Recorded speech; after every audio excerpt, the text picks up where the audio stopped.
Larry daily Brooklyn, New York में रहने वाला एक डिवोर्स्ड बाप है जो कई बिजनेस में नुकसान उठाने के बाद फौरन नौकरी की तलाश में है। उसे अफसोस है कि उसका बेटा निक अपने स्टेपफादर डॉन की तरह बॉन्ड ट्रेडर बनना चाहता है और उसने प्रोफेशनल हॉकी प्लेयर बनने का अपना ख्वाब छोड़ दिया है। लैरी की एक्स वाइफ एरिका को लगता है कि लैरी उनके बेटे पर बुरा असर डाल रहा है। एम्प्लॉयमेंट काउंसलर डेबी लैरी के कमजोर रेज्यूमे को देखते हुए उसे American museum of natural history भेजती है, जहां एक रात के सिक्योरिटी गार्ड की नौकरी खाली है। लैरी को पता चलता है कि head security guard Cecil Fredericks के कहने पर म्यूजियम अपने फाइनेंशियल इश्यूज की वजह से सेसिल और दो पुराने गार्ड्स गस और रेजिनल को एक गार्ड से रिप्लेस कर रहा है। जब लैरी ये जॉब कबूल कर लेता है तो उसे पता चलता है कि म्यूजियम के एग्जिबिट्स शाम के वक्त जिंदा हो जाते हैं, जिसमें एक टायरानोसोरस स्केलेटन भी शामिल है जो एक कुत्ते की तरह रिएक्ट करता है और अपनी हड्डी लाके देता है। निएंडरथाल्स आग जलाने की कोशिश करते हैं और एक ईस्टर आइलैंड मोआइगुम के चक्करमैन रहता है।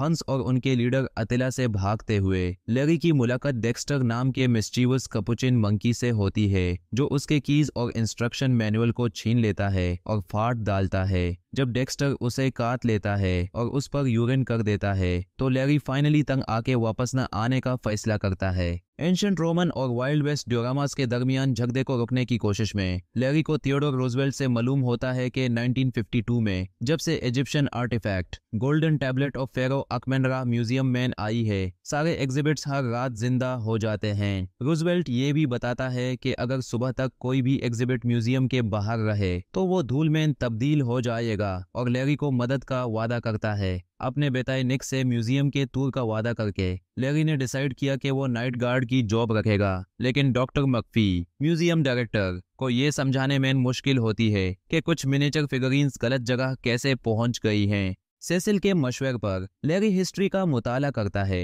एक म्यूजियम डोसेंट रेबेका हटमन से भी कुछ सीखता है जो सचागावे पर डिसर्टेशन लिख रही है, लेकिन उसे लगता है कि वो अपने टॉपिक को अच्छी तरह से नहीं जानती। अली रात लैरी जो कुछ सीखता है उसका इस्तेमाल एग्जिबिट्स को कंट्रोल करने में करता है। निएंडरथाल्स को सिगरेट लाइटर देकर आग जलाने में मदद करता है। ईस्टर आइलैंड हेड को गुम देता है। डेक्स्टर को टॉय कीज से डिस्ट्रैक्ट करता है और डियोरामास के दरमियान सुलह कराता है, लेकिन चीजें खराब हो जाती हैं जब उसका अतिला को चीप मैजिक ट्रिक्स से इम्प्रेस करने का प्लान फेल हो जाता है। डियोरामास आपस में फिर लड़ने लगते हैं और डेक्स्टर फिर से उसके कीज छीन लेता है और सारी एनिमल एग्जिबिट्स को छोड़ देता है। निएंडरथाल्स एक डिस्प्ले को आग लगा देते हैं और जब एक निएंडरथाल म्यूजियम से बाहर चला जाता है तो वो सुबह तक धूल बन जाता है। ये वाकया डॉक्टर मकफी को ये कहने पर मजबूर करता है कि लैरी वापस न आए, लेकिन लैरी एक और चांस की भीख मांगता है। निक और उसके दोस्तों ने ये गुफ्तगू सुन ली होती है। उसी दिन लैरी रेबेका को सचागावे से मिलने का ऑफर देता है, लेकिन वो समझती है कि लैरी उसका मजाक उड़ा रहा है और म्यूजियम का भी।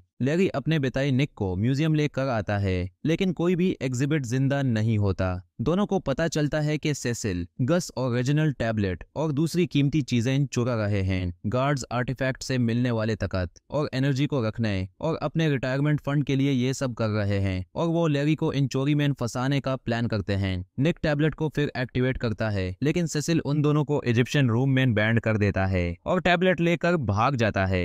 लैरी अकमेंडरा के मम्मी को सर्कोफेगस से आजाद करता है। फेरो जो कि इंग्लिश बोल लेता है लैरी और निक की मदद करता है बाहर निकलने में। वो तीनों देखते हैं कि एग्जिबिट्स लॉबी में लड़ रहे हैं और लैरी उन्हें इकट्ठा होने पर मजबूर करता है। कुछ एग्जिबिट्स गुस और रेजिनल को पकड़ लेते हैं, लेकिन सेसिल स्टेज कोच में भाग जाता है और लैरी, निक और बाकी एग्जिबिट्स उसका पीछा करते हैं और टैबलेट वापस ले लेते हैं। रेबेका एक टैक्सी में ये सब देखकर समझ जाती है कि लैरी सच कह रहा था और वो म्यूजियम आती है जहां लैरी उसका सचागावे से तारुफ कराता है। डॉक्टर मकफी लैरी को रात के हंगामे पर फायर कर देता है, लेकिन जब म्यूजियम के आसपास के अजीब वाकयात न्यूज में आते हैं और अटेंडेंस बढ़ जाती है तो लैरी को वापस जॉब मिल जाती है। लैरी, निक और एग्जिबिट्स इस सक्सेस को सेलिब्रेट करते हैं, जबकि सेसिल, गस और रेजिनल को जेल से बचाने के लिए जेनेटोरियल जॉब्स दी जाती हैं। एपिलॉग में लैरी अपने इन्वेंशन स्नैपर का इस्तेमाल करके अपना फ्लैशलाइट ऑफ करता है। हर रोज नई मूवीज के लिए आसान मूवीज को सब्सक्राइब करें।